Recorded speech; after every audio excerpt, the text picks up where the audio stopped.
y'all. Thanks for checking out the podcast. Today I'll be speaking with Katie Gee Salisbury, who wrote a book about Anna May Wong entitled Not Your China Doll. I didn't really know much about Anna May Wong except for what I'd seen in Ryan Murphy's Hollywood series for Netflix and when I watched the movie Babylon, but I was very intrigued. So join me as we learn about Hollywood's first Asian American movie star on Candid with Kimbra. Hey, Katie, how are you? I'm good. How are you? Good, good. So I just want to start off by saying that I'm really enjoying your book. I'm actually not done with it yet, but but it's kind of long. I mean, it's not long, but it's long for me. It's long. Yeah, I know it's a thick book. I realize that. It was definitely something that was discussed with my editor. Yeah. So I became aware of you when I was at that CAM event, the Chinese American Museum, and I wanted to ask you about that. I mean, we have a couple things in common, but one thing is that we both volunteered at CAM.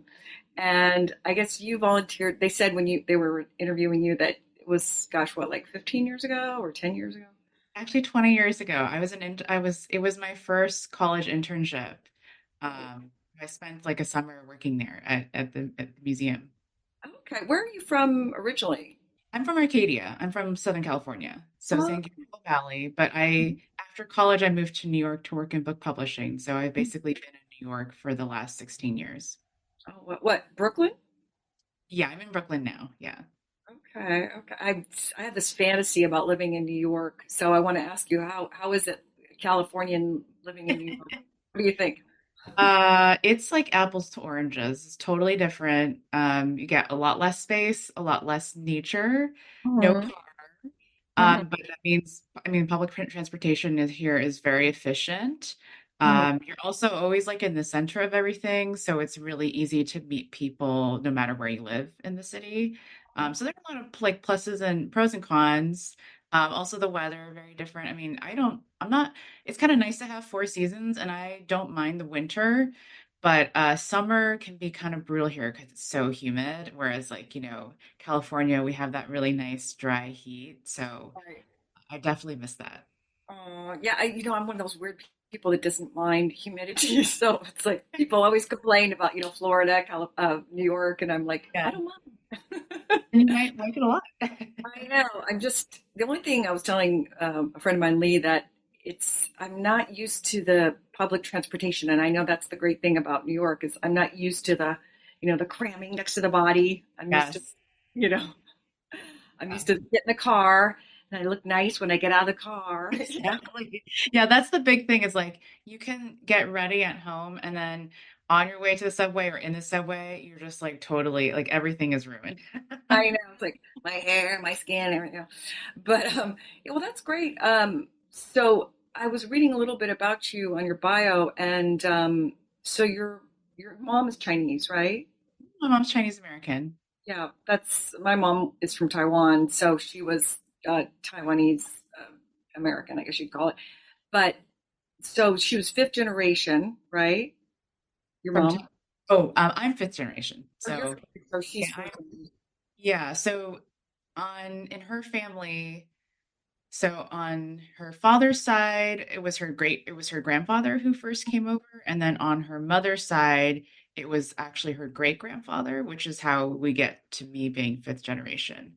But yeah, so our families have been here a long time, although my mom and her family, at least in her immediate family, was the first to be born in the US. And that she's from her family's from China originally. Yeah, southern China. Okay, interesting. So were you brought up speaking Cantonese, or was that in your house? No, probably not, right? Because if she'd been here for so long. Yeah, my mom doesn't speak Chinese really. I mean, so my grandparents are from like Toisan, which is a kind of a rural area that a lot of I know it early, is. yeah, Chinese were from. And so they speak more of like a dialect of Cantonese. So my mom heard it and learned some of it growing up, but in general, and my mom was the oldest, so none of her siblings speak any Cantonese. But in general, during that time, like the 50s and 60s, people wanted to assimilate. So we really did not learn or keep the language or go to Chinese school or anything like that. So I have learned Mandarin separately as a second language in college. And then, so I speak Mandarin, and then I know a little bit of Cantonese because I've taken a conversational class, but I really don't know much. You're like me because my mom didn't really speak Chinese at home, but her family did when they'd come visit, So I picked up a lot of stuff and I would spend summers in Taiwan. So, but then I learned it on my own in college because my mom was very critical. You know what I mean? Like every time I would try to say, she, no, it's this way, right? And I'd be like, Mom. I mean, I think that's like old school Chinese, right? To be so critical about how you Sure, say. yeah. So, and it was always hard to find good Chinese teachers, but I was always the best in the class because I was the only one of Chinese descent. So everybody else, it's really hard for Americans to learn how to speak, have no Asian in them or Chinese in them. I Yeah. had, I had a friend who was taking Mandarin and then he ended up switching over to Japanese because he was like, it's easier. That is true. Japanese is easier. I mean, at least like an alphabet and Yeah. reading is a lot easier because And Chinese, I mean, I'm not literate. It's so difficult to read.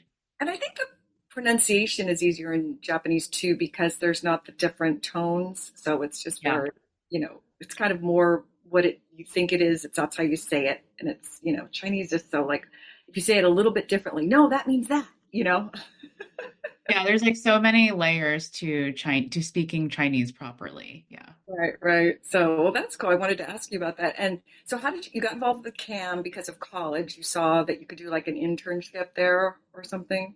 Yeah, I mean, I think I was just I don't know how I landed. I must have been looking at I'm always been interested in the arts, but also in history and culture. And so I guess I was looking for something that would have been like local in Los Angeles that I could do. And somehow that popped up. And, it was also an opportunity. I think college especially was a time for me to search and look into my own identity as a mixed race person. And because, I had grown up in an Asian American community and most people knew my family. So I didn't really have to explain myself, right? But when you go away to college and people don't necessarily see me as Asian or identify me that way, it was difficult. It was like this new thing where I felt, questioned and how and then also feeling like maybe in some ways like not authentic enough, right? Like, oh, I don't know anything about my own culture. And so like I wanted to delve, I was studying Mandarin. I wanted to delve more into my Chinese heritage. And so I guess that was like an opportunity that opened up. And it really was an incredible experience because it was basically like my education in Chinese American history, which you don't really get in high school or in college unless you're taking like a specific class on it. So That's um, true. That's true. Like when the first time I went to CAM, I remember that's why I wanted to volunteer there because, but I was a little disappointed that it was so small. You know what I mean? But I feel like it should be bigger. But I yeah. realized that it takes, funding basically, and so that's one of the reasons why I wanted to talk about the Chinese American because I feel like there need. Mhm. A lot of people know about the Japanese museum or what's it called? Yeah, the national, I think it's the museum, Japanese American, it's like the National Museum of Japanese American or something like that, right? Or I don't remember the exact name or an acronym, but yeah, it's like a very, It's pretty well known, don't you think? yeah, it's a For, big for museum. It's like it's a very new and modern building, whereas the Chinese American Museum, the thing that's special about it is it's in the last existing building of the original True. Chinatown, That's and so true. that's also why it's a bit of a wonky space because it's been repurposed. Well, I actually love it. I mean, when I was there for the opening of the Anna May Wong exhibit, I was like, this is such a cool space. I love that inner brick area, where, that used to be a hotel, I guess, Mhm. where they Yeah, had, Pico House. yeah, the Pico House, sorry. Yeah. And I was like, this is a really, it's a nice setting. I was thinking it'd be nice to have a party in there, but the only thing is, sometimes when you go outside, like in the evening, it's still a little bit, I feel like I'm not sure if there's going to be, I'm a little tad concerned for my safety, just a little bit, when I go outside. But the last couple times I felt okay about it. It's just the area still to me doesn't feel completely safe, but I know it's getting better, right? Mhm. Mhm. And I love that gazebo that's outside. I took pictures there, Also, yeah. and it's just a really great space. And I think the CAM is a real quality museum. Even though I said it's small, I feel like it's really quality. And Mhm. I was just trying to think of all. This is my personality. I'm like, how can I help? Like, what ways can we do to, like, how can we get more people? But I am trying to bring them more exposure, and I'm going to incorporate in this podcast some of the pictures of it and stuff too. So, you know, Amazing. yeah. So, getting back to your book, I want to know what was your first what was your first reason for wanting to even write a book about her? I mean, oh, I think I remember in your interview you said you saw some pictures of her somewhere, and they seemed so small that you were interested in who's this Anna May Wong? Am I saying that right? Yeah. Well, so it actually has to do with the museum. So on that internship, that's when I first saw a photograph of her, and I didn't know who she was. And the photograph really spoke to me. And so, when I asked, like, who's the woman in this photo, and then it was explained to me, oh, her name was Anna May Wong, and she was this internationally famous Chinese American movie star from the 1920s and 30s. It was like a bomb dropped on me because I was like, wow, like how incredible that someone like that existed. And then the next feeling was like, well, how come no one ever told me about her? And I went home and asked my mom, like, do you know who this is? And she's like, yeah, I don't really know. Like, the name sounds familiar, but I don't know anything about her. And I kept asking people, and nobody knew who she was anymore. So I, on the one hand, just wanted to learn more about her because she seemed so fascinating, and her history in many ways dovetailed with my own family's history, being Cantonese from Toisan in southern China, growing up in Los Angeles, being kind of a very independent, modern thinking woman. But so there's all of that, but then, like, well, how come, why is it that we don't know who she is anymore? And so I felt this sense of injustice, like that such an important figure could be so thoroughly forgotten. That just seemed wrong to me. And I was like, well, I got to do something about this. Like, I'm going to learn about her, and then I'm going to do something about this. I'm going to share her story. So that was kind of the initial feeling that I had about her 20 years ago. And then I did a little bit of research on her in college, later in college when I was writing my thesis, but it ended up not being able to write about her in that setting. But she just stuck in my head. And then I moved to New York, worked in book publishing, was working on other people's books. I worked on a book about the making of Breakfast at Tiffany's called Fifth Avenue 5 a.m. by Sam Wasson, which is a fabulous book. And when I was working on that book, I was like, wow, this is a way that I could write about Anna May Wong because it's very narrative driven and done in a really kind of like delicious, fabulous way. And so that planted a seed in me, like maybe one day, when I can figure out how to do that. And so, so that was like 15 years of my life of, college, working in New York and publishing. And then the last 5 years is when I really started to seriously research and write the book. So yeah, it was a journey. Yep. Like I'd actually never heard of her myself until recently with Ryan. Gosh, what's his name? Ryan. Oh, Ryan Murphy's Yeah, series on Ryan Netflix. Murphy. That he did that series that had a Anime Wong character, and then Mhm. Babylon there was a Yes. Wong character, but still I had never really heard of her myself, and I'm pretty well knowledgeable about old movies, old movie stars, so that's why it's so fascinating to me that this time now we're bringing her attention. For me, actually, my mom was really into Nancy Kwan. I don't know if you remember her at all. Mhm. Oh, of course. And yeah, and she was so beautiful. I actually did I do have a little background in musical theater, and I did some things from Flower Drum Song and things like that. So to me, she was like the one that I always kind of admired and followed. And she's Eurasian. Also, I always thought her story was very interesting too. But she had such a different history and trajectory, right? But her history was so different because Anna May Wong came from, so it was like a poor family, right? Her dad was I mean, class.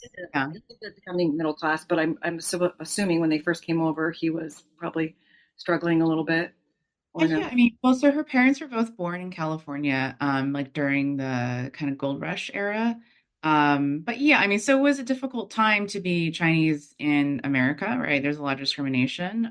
But yeah, so I would say they were working class, but he did really well as a laundryman. I mean, he was ultimately running laundry where he wasn't doing the work. He had always a higher hand.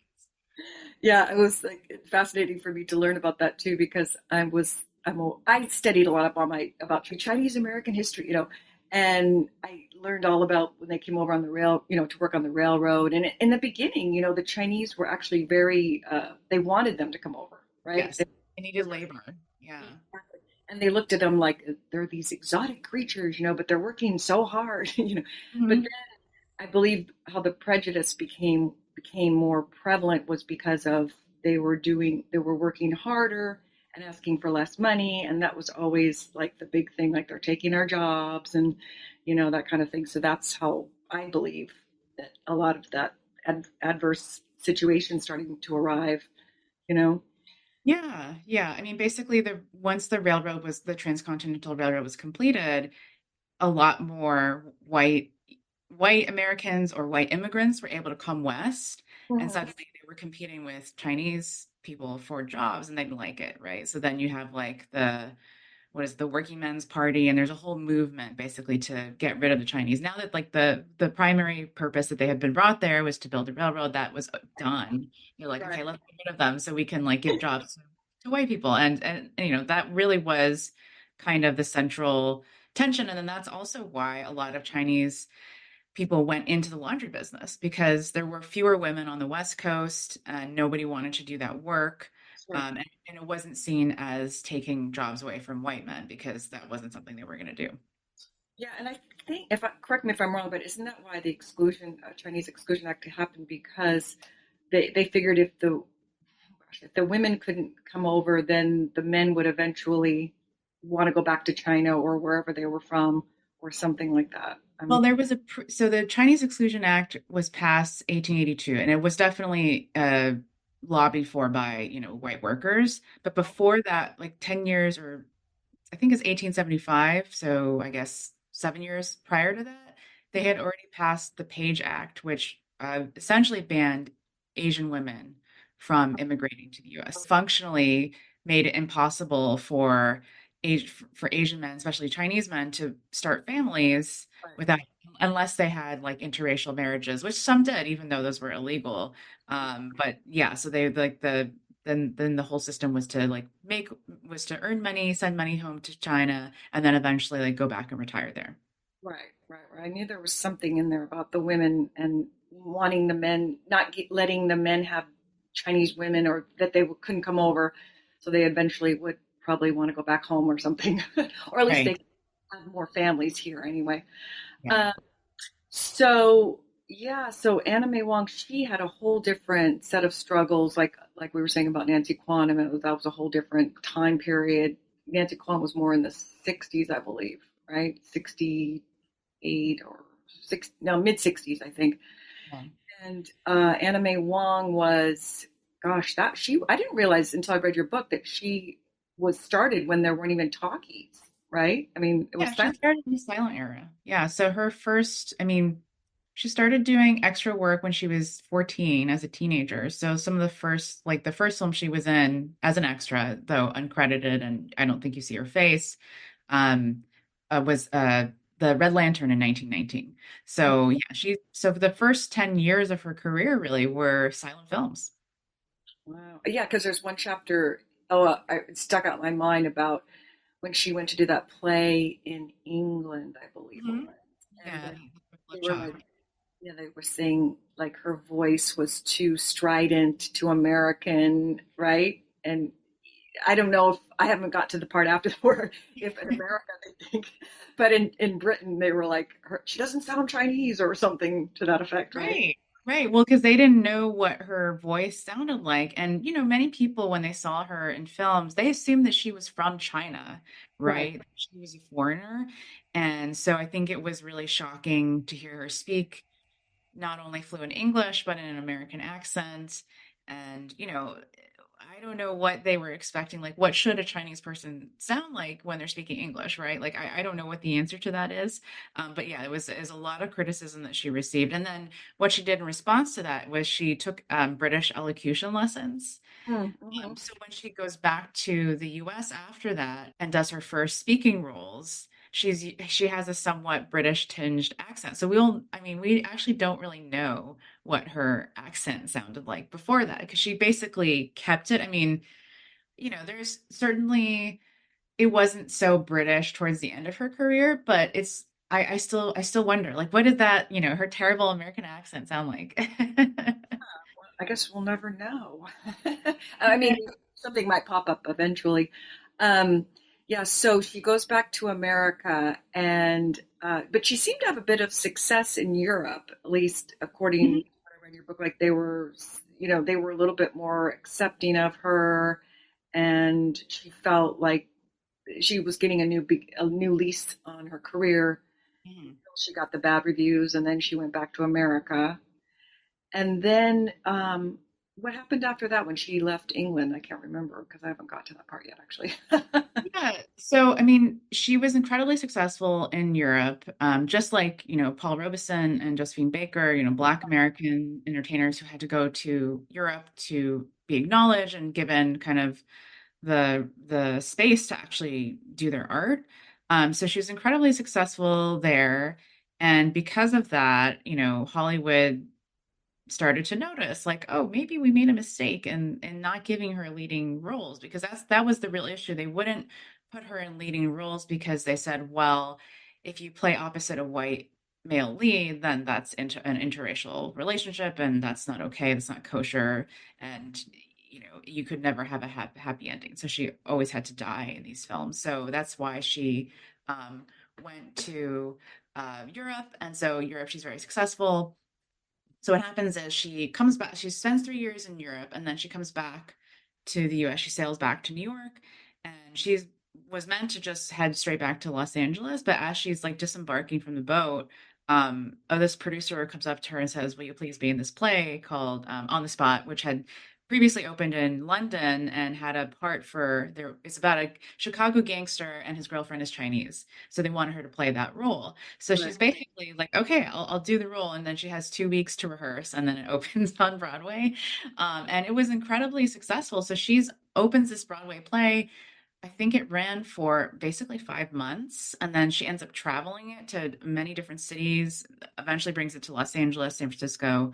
But so when she comes back to LA, Paramount offers her a two film contract. So she's Mhm. got a new deal. So basically, her going to Europe was a really important move in her career. It allows her to come back to Hollywood in this very triumphant way. And so they give her a starring vehicle. Unfortunately, it's a Fu Manchu film, so it's not really something you can take seriously. It's called Daughter of the Dragon, and Right. she's playing the evil daughter of Fu Manchu, and I mean, it's interesting too because Warner Oland is in it. He's playing the Fu Manchu, and then you have Setsu Hayakawa, the Japanese actor they've brought back to Hollywood to play the kind of good detective who's also kind of her love interest. But yeah, it's an interesting film to watch, but it's like the script is really terrible. The only thing that I really enjoy about it is that she has these beautiful costumes, like that are designed by Travis Banton, who was like this legendary costumer. And there's so many different costumes she wears in it, so they really spared no expense in terms of creating the film. But of course, it was a flop. It wasn't anything that people really enjoyed at the box office. So that kind of didn't help. It didn't really help her career in that sense. And then after that film, she does Shanghai Express with Marlene Dietrich and Joseph von Sternberg. Oh, right. Yeah, you were talking about that at the CAM event and how there was like a rumor that her and Marlena Dietrich were lovers or something, but you kind of dispelled that. Yeah, yeah. I mean, it's with someone like Marlene Dietrich, it's very easy to start rumors because Marlena was bisexual and she had, so many affairs. Right. I mean, it's almost hard to keep track of them, but so I think it's easy. I can see why people would extrapolate from that, but when you actually look at well, the evidence, because there is no evidence, and they weren't even really. I mean, that's the thing too, is that people often like to say, "Oh, they were close friends." They really weren't close friends. They did not. They didn't They hang out. didn't. They did not hang out outside of the studio. Yes, on set when they worked together or were brushing, shoulders at Paramount. Yes, they were friendly, but in a sense, they were also kind of professional rivals. I mean, Shanghai Express, even though it's a Marlene Dietrich vehicle, I mean, Anna May Wong probably gives her strongest performance in a Hollywood film in that film. And so they're, if you are looking at it from a professional standpoint, if I were Marlene Dietrich, I'd be a little concerned. And of course, what had happened in the span of 2 years was things that had their positions had kind of reversed, because when they first met in Germany, Marlene Dietrich was not famous Mhm. nationally. She was known in Berlin, but she wasn't famous anywhere else. So Anna May Wong was actually the more famous person. But then, a year and a half later, she's been brought to Hollywood by Joseph von Sternberg, given the star treatment. They've rolled out the red carpet for her. They've made her into this huge star overnight because of the studio's power and desire to do that. And so now she's the lead, and Anna May Wong's a supporting roles too. So I'm sure that didn't totally sit well with Anna May. Like, she understood that the studio was willing to do it for someone like Marlena, but they never would do that for her. You know what I mean? Like, they weren't willing to put all of their power behind her. So I think when you really understand the dynamics of what's going on behind the scenes, it becomes harder and harder to see how they would be lovers. And then, the ultimate thing that settled it for me was I asked Marlena's daughter, who was on set with the two women. She was like a 6-year-old, very observant. She wrote like a 1,000-page memoir about her mother's life, including all of her affairs. All right. So I asked her, I was like, well, a lot of people say that your mother and Anna May might have had an affair. What do you think about that? And she said, absolutely not. She was like, they were friends, like as young women are. Like, they got along in many different ways, but they were not lovers. And I was like, okay, that's what I thought. So you got that cleared from the horse's mouth, as they say, Yeah. sort of. So yeah, and then okay, so fast forward, she started to make she started her own production company, right? Anna May Wong.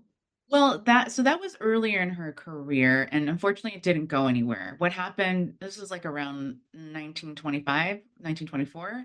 So it's right after she gets her big breakout role in The Thief of Baghdad with Douglas Fairbanks, and everyone's like hot to have her in their films. And so some kind of supposed businessman comes to her and says, I'll help you open your own production company, which was it's something that a lot of well-known actresses did then, so that they could produce their own starring vehicles.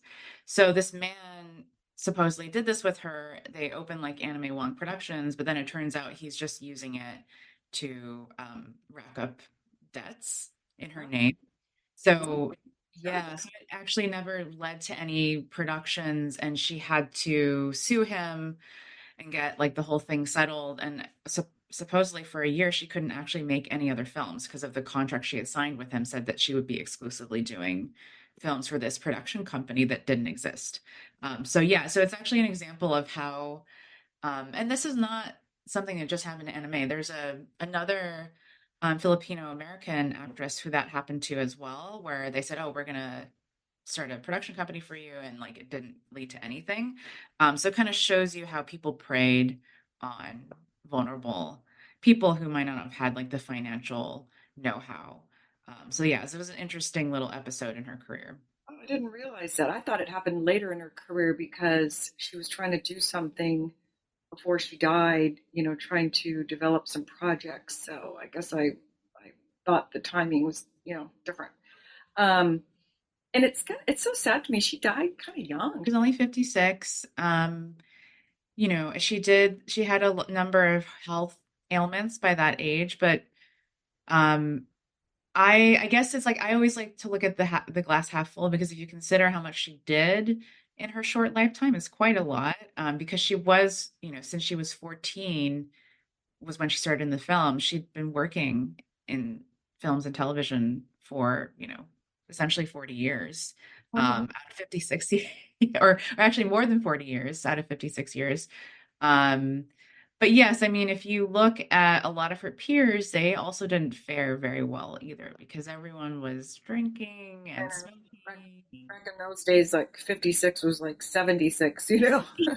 Yeah, exactly. I mean, some of her peers didn't even make it to their 50s. So, that was kind of, I guess, the flip side of being in Hollywood. And it's so sad too because I know she was going to be in Flower Drum's song, I believe. She was going to have a part. Yes. I was watching this clip of Nancy Kwan and she was saying that they were interviewing about Asian representation and she seemed to have a very, it hasn't been that hard for me, blah, blah, blah. But she said Anna May Wong's time was a lot different and I feel bad because she was going to be in her movie, but then I think she Mhm. died like right before or something, you know. Yeah, she died about like a week or two before rehearsals were supposed to start. So, and she was going to play Madame Liang, which is one of the elders in the film. So, because originally the Flower Drum song was supposed to be the first Hollywood production to have an all Asian principal cast. Mhm. And because she died, they replaced her with the woman who had played the role on Broadway. A disappointment in the fact that she died before she could be in that film. I know. I mean, it was such a huge hit too. That would Yeah. have been a great little feather in her cap. The other thing that I thought was interesting, and I don't know if it was well, you talked a little bit about it at Cam, how she wasn't married and she didn't have kids, and it was kind of by choice, but in a way, I mean, it was by choice, I believe, but also she was kind of ahead of her time in that sense, living independently and not getting married or having kids. Do you think was she sad about that, or did she enjoy being single? I don't know. Yeah, I've come to the point of view that she really embraced her independence and wanted to be single. I mean, because you, I've read in so many interviews that and because that was just a constant question, right? Are you getting married? Who are you going to Mhm, marry? Yeah, mhm. they're like, are you going to marry a white man? Are you going to marry an Asian man? Like, you know, so that was like a kind of a regular annoyance of Right. her celebrity. And Like then like my dad doesn't even ask me that often, Yeah. So the interesting thing is that she kind of gives different answers throughout the years, Mhm, which to me, I think she's just finding an excuse to tell people, like, I'm not getting married, like she just didn't want to get married. So every time she has a different answer for it. And in the beginning, I mean, of course, it is true that she was caught in this era when, she couldn't really legally she couldn't marry a white man. I mean, she could have gone to another country and married them, but there would have been some controversy to that, right? Because she's in the public eye, so people would be very aware of the fact that she'd be married to very in an interracial marriage. It would have been difficult for her to marry a Chinese man. I mean, I think she herself didn't want to because she saw the way her dad kind of was in charge of everything in their household and her mom waited on him and she didn't like that. She didn't want to be in a traditional marriage like that either. So there is that, but she really was married to her art. And which she says sometimes she had turned that into a joke in many of the interviews that she gave, but it really was true. She lived to make her art, to be in films, to be in television. And she didn't really want anything to stop her from doing that. And she also loved the lifestyle of traveling, of having lovers in different places. I mean, there were a number of people who proposed marriage to her, and she said no. She also gives another reason, and of course, this always makes me cringe a little bit. But she said, Oh, I that say. she didn't want to get married to a white man because she didn't want to have half-breed children, Right. and which is, you know, I think there are ways to understand what she's trying to get at, and I think she herself felt like she was a half caste she sang that song by Noel Coward, Half-Caste Woman. It was a song she sang as part of her cabaret act of about being caught between these two worlds, never Chinese enough, never American enough. And so I think she didn't really want that same fate for her children if she were to have them. So there's all of those things that are wrapped up into it. And then, she was also just very close to her family. So she already had a family unit. So in that sense, I don't think she felt the need to recreate a new family for herself when she had so many people that she loved and lived with. Right. I understand that. My mom came from like 11 kids, so she had only like one with, me. I'm an only child. So, because I think she was like, I'm not, when you sometimes you grow up like with that many kids, right? Right, right. Like, I don't want to have that many kids. But anyway, yes, but that I thought that was interesting. She was ahead of her time in that sense, to me, that she lived independently and never really sought to get married. So. Um, so what I wanted to ask you was, how's the response been from your book? I mean, I actually haven't read any review. Well, I've read your reviews on your book, but I mean, in general, I've been getting good response. Yeah, yeah. I mean, it's been a great response. I hear from people at some events in person, and then from sometimes people email me or leave messages other places. I feel like the fans, I'm in a number of like Anna May Wong fan groups. So the response from fans has been really positive, which has been actually means a lot to me because I think we're all, I mean, I wrote this as a fan of her, right? And I wanted to, I mean, I wrote it in a way to where you could kind of live vicariously through her and experience her life and be there for the ups and the downs. And so the fact that it resonates with other fans just it means a lot to me. So I'm very pleased about that. I'm hopeful that some people are learning some things about her that they didn't know, and I'm correcting some misperceptions that had been put out there in the past. So Yeah, yeah. and I know there's a movie coming out about Anna May Wong with Gemma Chan, I think, is playing her. Yes. Yes. But what about your book, turning it into a screenplay? Yeah. Since there's already a biopic in the works, I definitely wouldn't want to compete with that. The screenplay is being written by David Henry Hwang, who's like the Yeah. preeminent American playwright. So there's, I wouldn't, I'm not going to throw my hat into that ring. Also, I think it's incredibly difficult to boil somebody's life down into like 2 or 3 hours. Right. I I do not envy that task, but I would actually love to like adapt it into like a series where you could go deeper into Mm. different parts of her life, and then maybe each season is like a different era in her career. I don't know. So that's something that I'd really love to do, because then you can also maybe fictionalize some things that Sure. I just don't have, that we just don't have research or proof of, but you could explore some other things and some of the other people in her world um, more fully. So yeah, I'd love to adapt it for like a television series.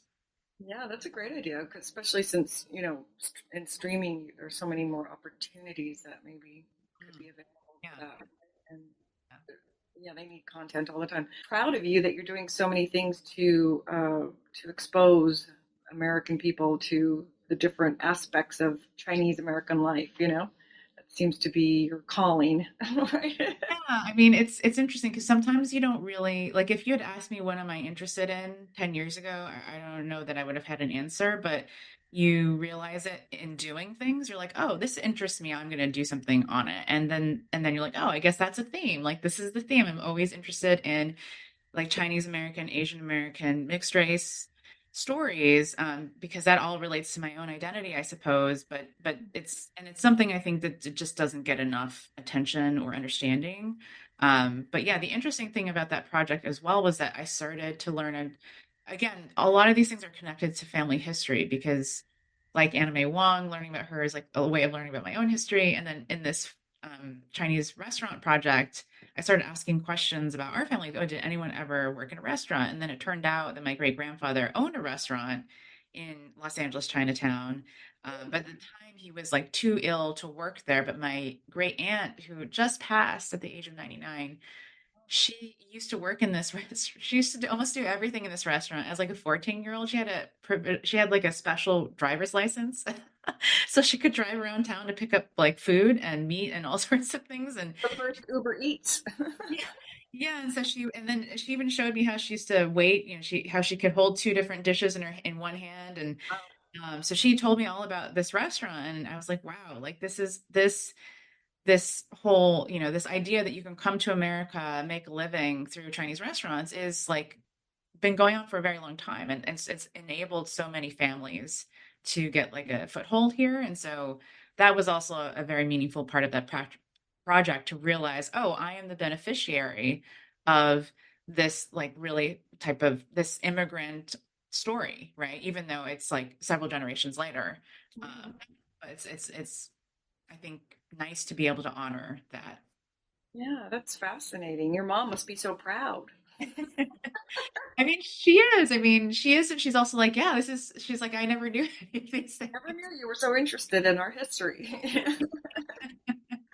I know it's fascinating. I love history anyway, but I'm fascinated with the Asian culture, because I am half Asian. So, but like, my first book that I ever read was about the Song sisters. Did you ever read the story of? I haven't read that book, but yeah, that sounds really interesting. So fascinating. Chiang Kai-shek's wife, sister was married to, I think it was Sun. It's been a long time since it was Yeah, Sun. Sun Yat-sen. Yeah, they're both married to these very important people. And Madame Chiang Kai-shek, my mom used to always say, "Oh, everybody idolized her like she was Jackie O." She was Jackie O of Taiwan, right? Yeah. The 60s were very glamorous. That's when the Chinese women, especially Chinese culture, was very. It was kind of this new burgeoning time period where Yes. kind of like the Nancy Kwan days and all that. But Mhm. it's only because of and unfortunately Anna May Wong had to come up. She was one of the pioneers of that whole thing when she had to do it alone because there wasn't really anybody else doing it. Yeah, very true. It was really her, just her on her own. Yeah, good for her. She's like a strong, strong woman. Anyway, I want to say thank you for coming on. And how can people? I know you have a website. It's is it your name, Katie Gee? Yeah, so I have a website that's under my name, katiegsalisbury.com, but you can also, if you're interested, people are interested in the book and Anna May Wong, they can visit notyourchinadoll.com. So I have those two different websites. I also write a monthly newsletter that is about Anna May Wong, but sometimes about just Asian American representation in general. It's called Half-Caste Woman, and it's on Substack. And then I also do have an Instagram that's dedicated to Anna May Wong called Anna May Wong Book. I So think yeah, I'm subscribing to one of those. I think I'm subscribing to one of those, the newsletter. um, it's just funny. I just mispronounced your name. I said Katie Gee Salisbury, but it's Katie G, right? G, yeah, G. So is that your family, your mom's name? Last Yeah, name? it's my mom's name. So it's like a Cantonese name. It's the same character for Chu, Okay. but in Cantonese, it's like sounds like G. Okay. So I just learned something because I was thinking it was Katie Yee for some reason. I wanted to ask you, have you read that book, Crying in H Mart? I haven't read it yet. I just got a copy of it though, because it's been on my list for a very long time. So good. She's Korean American. Her dad was European or white or something, but she's half Korean. And it's a really, really good book. And she's a musician as well, so it's a Yeah. very fascinating story. So you too inspired me. I'm going to start writing more. Anyway, it was so nice having you on, and I will keep you posted about everything. And like I said, I'm going to incorporate a lot of the Chinese American Museum stuff in this because I want to get some, I want to get some exposure on the museum, right? Yeah, amazing. Well, thank you so much for having me. It was really fun to chat with you. You're welcome, and I'll probably see you at another event, I'm sure. All Great. right, take care. I'll see you later.